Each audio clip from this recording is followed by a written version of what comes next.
Hey there, welcome back. Now let us talk about filtering. Now filtering is an important topic because it helps us to extract the correct information according to user requirement. Now what I mean by that? So there are three things we can do inside filtering. The first one is to filter out content.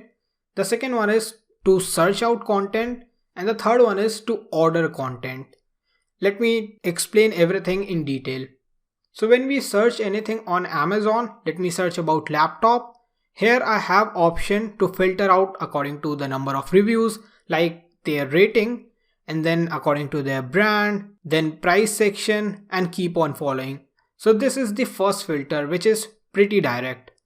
Now the second filter that I want to talk about is search. So here I am searching laptop. So this one is specifically a filter too. So here you can see I'm trying to search because it's a /s, that means a search page, and then we are passing a parameter which is keyword equals to laptop. So this is the second type of filter. Now the third type of filter is ordering. Here you can see we have options to order from low to high, high to low, average customer review, newest arrival first, and keep on following. So we have basically three type of filters. Direct filter, then we have searching, and then we have ordering. Now how to implement them and how to utilize them. The easiest way to implement any type of filter is using the get query method. Now we have been doing this for a while now without knowing that this is a filter. So if you remember, while extracting information for a particular review, we use this get query set to override this. And here we are taking specific PK, which is primary key, and then returning a filter object. So this is the common way that we can follow. Now we can do something similar. Instead of PK, what we can do is we can extract information through URL. So instead of PK, it will be information through URL. This is the right example, filtering against the URL. So we can get information through URL, and then instead of our current PK, we can get information about that URL here. Here they are searching about username, so we can get this information and then we can search accordingly. Now again we can do with against query set. So they are passing this in URL, but they are defining user equals to this. Here they are not defining it. They are directly passing purchase / the username. And here they are defining a parameter username equals to and then the name of that user. So we can define that. We are again searching about this query parameter and then passing it. So this can be done. This is easy and we don't use it much. Then how we are going to implement them? So we are going to use generic filtering. Basically we are going to install a package which is Django -filter. We are going to use this package and then change things through backend.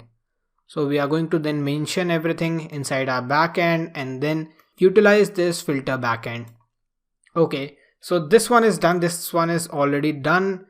This get query set, which is pretty common.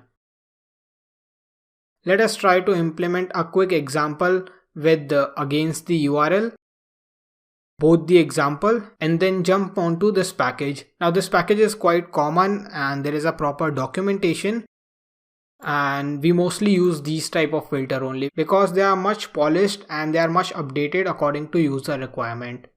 So in this lecture, first let me quickly implement this and then move forward. So instead of editing any old class, what I'm going to do is I'm going to create a new class in which I am going to find reviews for a particular user. So I'm going to call this as user review, and this is going to be only list. So I'm going to use generic list API view, and then again everything is going to remain same. We are going to copy this. Instead of this query set, we are going to utilize the query set here, and for now I am also going to mute this throttle class. I have a serializer already. I have this get. So the first thing is, instead of this, I'm going to find username. So this will be username. We just need to pass the username and that will be done. and here I need to utilize the username. So let me jump onto models to explain our point. We are going to utilize this review underscore user. Let me copy this one, get back here, get here, and I'm going to store this information in username, copy this one and paste it here. So that's done. Let me also define a URL. Let me jump here and I'm going to create a URL, reviews/username. So this will be reviews slash, and then this is not going to be int, so this is going to be str since username will be string, and then here I need to just share username, and instead of review detail I'm going to call it as user review detail. This looks fine to me, and I also need to update this. This is going to be user review. Copy this one and also import it here. Okay, we just need to visit this URL, pass a specific username, they are going to view, and then we have our serializer. They are also going to call this query set. We have this, then we are going to get information through this specific username. Now here this is a foreign class, so there are chances that we need to pass specific information about their username since this is a foreign key. So we need to get here, that means the user class underscore username. Let's find out about the error and then move forward. So here I'm going to get a new tab. Let me copy this one, watch slash, and this is going to be review slash, and then here we need to pass the username. So let me directly pass Shubham, and I don't think I need to pass anything else. Let's see what error we get. It should be slash again. It's reviews.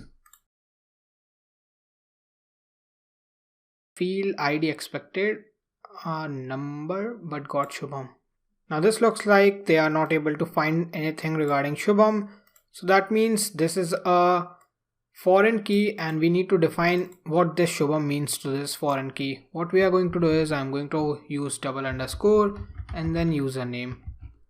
So what they are going to do is they are going to jump onto this foreign key and then jump onto username to match it.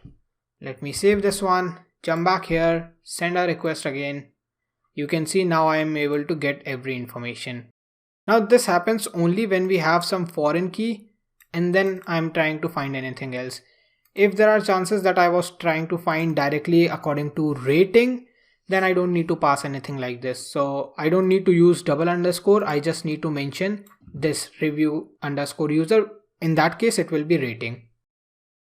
So I hope you got the idea about this specific thing. So that's how I'm going to find anything related to user. So from the front end side, what is going to happen is they are going to have a form, take some input and then put this input in a link, send a request, and we are going to send this response. You can see we are returning 2 reviews, which is from Shubham. So our first method was done, which is filtering against the current user. This is also done, filtering against the URL.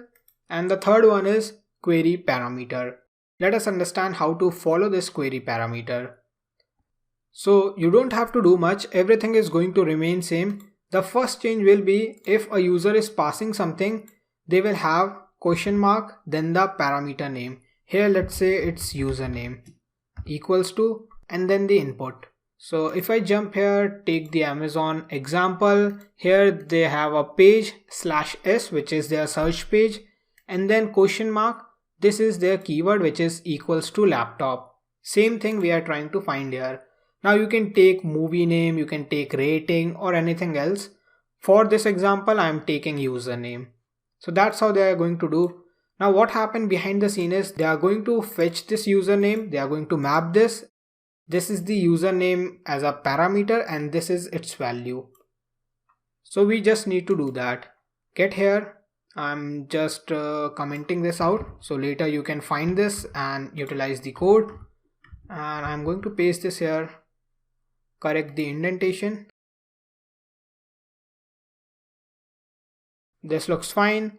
Now the first thing I'm going to do is instead of this, I need to map the word itself. So let me jump here, and you can use this. Here username is this query set, and we need to map it. They have also added a condition. If this is not the case, they are going to do this. So let me follow this first. So instead of directly mapping the value, I am mapping the parameter. Yep. So that's done. Now we have this username and we can do search. Remember, in the previous one, we were directly passing the Shubham. Now we need to pass this username. And if you see one change automatically, here parameters is automatically selected because we have user and then we are passing a value. So let me remove the slash. Yeah. So if you remove this value will automatically gone. So let me remove this part. You can see it's gone. Let me paste this here. It's here. Okay, this looks fine to me. Let me jump back, get into my URLs part, and let me remove this. This will be handled by my views itself now because we are mapping this, and there are further information after this point which we will map here. Jump back here, send a request. You can see now I am able to fetch it. Let me try to use any other username, example1, send. So you can see there is only one review with example1 and I am able to fetch it. Let me try to fetch Shubham, send a request. Here you can see we are able to do that. Now this was a simple example. Later on we are going to utilize this Django filter package, but this was something that will help you to understand how things work behind the scene. So whenever we are going to use this in future in much simpler way, this is how things happen behind the scenes. So there is a query set by default which is doing all this stuff. I hope this specific lecture was helpful. In the next lecture, what we are going to do is we are going to utilize this package and then do all the stuff. So we have multiple stuff like filter, search, as well as ordering. I hope this lecture was helpful. Thank you for following, and I see you guys in the next one.